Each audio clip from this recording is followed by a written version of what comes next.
What's going on, fellow band critics? I'm Steven, back with another fun band bantering topic that's been burning through my mind. This is a band banter episode and a producer request. I was chatting with one of the channel members about this for a while now, and they thought it'd be cool if I shared some of the stuff we've discovered while we've been talking. If you want to make video requests like this, consider becoming a channel member by tapping that like button located right next to the subscribe button. And if you just want to chat about clips or any type of band related stuff, hit me up on Instagram. So if you are an HBCU band head, or if you have a front row seat to the HBCU band world, then I'm pretty sure you have probably noticed this a long time ago. But if you're kind of new to it, this is what's going on. The game has changed, as they say. And no, I'm not talking about who's running the field or the stands. I'm talking about who's running the internet. Yeah, I said it. HBCU bands are out here taking over social media. And honestly, some bands are making more noise online than they ever have on any field or in anyone's stands in any stadium. When was the last time you saw a clip of your band hit like 1 million+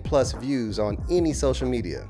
Think about it. Not the ones we're seeing all the time, but the band you're actually in. Now think, how many people were in the crowd at your last performance? Or better yet, just what was the biggest crowd you performed in front of last season? Exactly.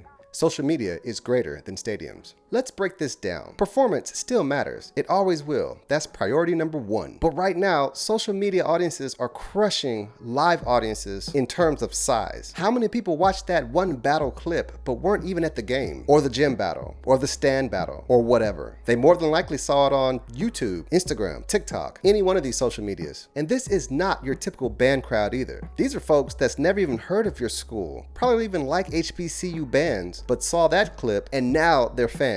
You know the type of people I'm talking about. You might be playing for 2,000, 10,000, maybe 20,000 in person, but realistically, you're performing for millions online. Let that sink in for just a second. Imagine a stadium that could hold millions of people. It doesn't exist, but that's the audience you're actually performing for every time you perform. Section 2. It's bigger than the field or in the stands. Here's the truth. What happens on the field or in the stands is just part of the story now. How your band looks and sounds online is just as important. Performance matters, don't get that twisted, but so do visuals beyond the field, beyond the location, beyond the actual live event. Camera angles, lighting, editing, sound mixing, it all plays a role. And yeah, sound quality can be tweaked in post-production. There's tricks to making anything hit harder, as they say. And trust me, I know, but just because you can fix stuff in post doesn't mean that you should not aim to perform at your highest level all the time, point blank period. You never know who's actually watching. One bad moment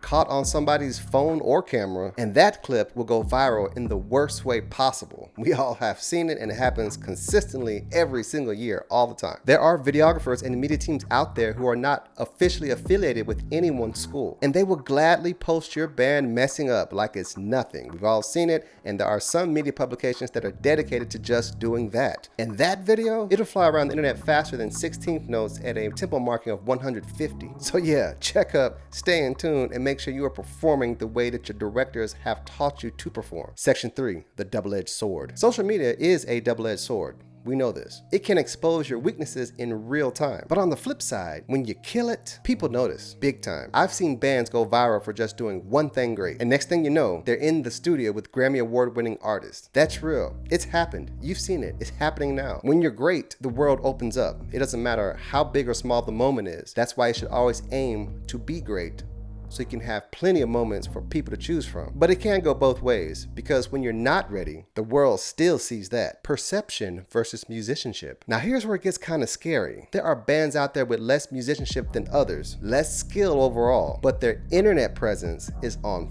fire. And that's really all people and brands and companies care about, believe it or not. And because of that, people think they're the best. Perception is reality. That's not a joke. And that perception, it turns to attention, which turns into opportunities, which turns into money, point blank period. Funding, sponsorships, partnerships, travel, money to create scholarships. And there's no reason to sugarcoat it. The programs that have the ability to raise lots of funds have the ability to provide great experiences for their students, which is really what it's all about. And the best experiences go hand in hand with education. We all know this.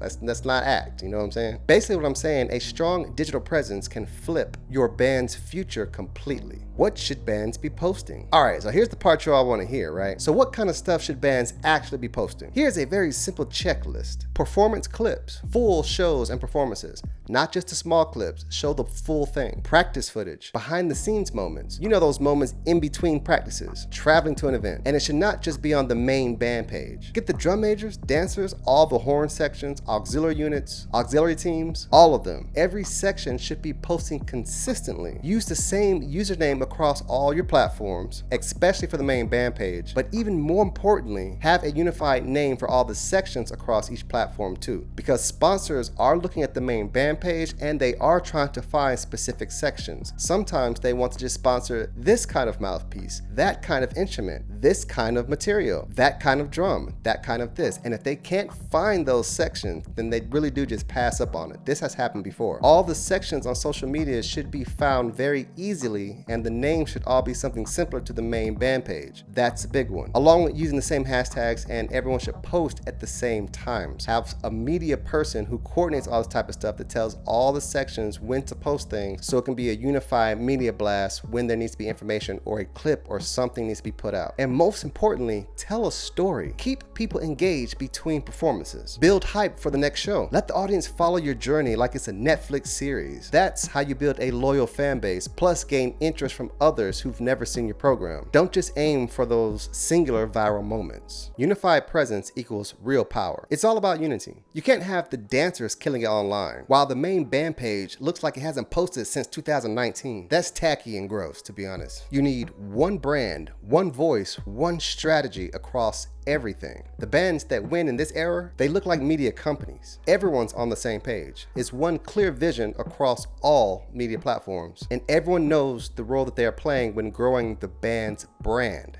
You must brand your band. Your band has to be a brand today to even be relevant for anything. That's real power, is being unified in branding. If you're part of an HBCU band, understand this. You're not just performing for stadiums anymore, you're performing for the internet. And one moment, good or bad, can change everything. Look, you've got the tools, you've got the talent. Now match it with a media presence that can back it all up. Because this ain't just halftime anymore, and it definitely ain't about the stands anymore. This is branding, and the whole world is watching. So be great, do great, don't be dumb, don't do stupid stuff, and just know that one crazy thing that you do will be caught on somebody's camera phone, somebody's actual camera, and it's gonna be blasted out everywhere.